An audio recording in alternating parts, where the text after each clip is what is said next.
Yes, YouTubers, welcome back to another video. And in today's video we are going to be doing a brake upgrade on the Mini Cooper S. That's right, we're going to be doing a Brembo brake upgrade. Not full conversion, just the upgrade, only the discs and pads. The pads that are on there now at the minute, they are very low, if not metal to metal, so they are in desperate need of changing. Today's the day we're going to get that done. I'm going to take a trip up to my boy Sham, let him do what he needs to do, get these discs and pads fitted.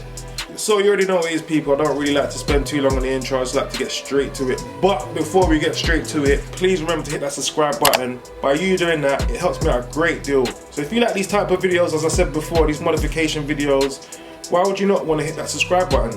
So remember to like, share, comment, subscribe and all of that good stuff. And that's enough of that, let's get straight to it.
Alright people, so there you have it, Brembo brake upgrade on the Mini Cooper S. You know what it is, remember to hit that subscribe button, like, share, comment, subscribe, all of that good stuff. So large up Sham on the works for the Brembo brake upgrade on the Cooper S. Till next time people, like, share, comment, subscribe, we'll catch you up on the next one. Bless, Shamz Autos. Trust me. Number one stop, pit stop. Till next time, yeah? Take care, peeps.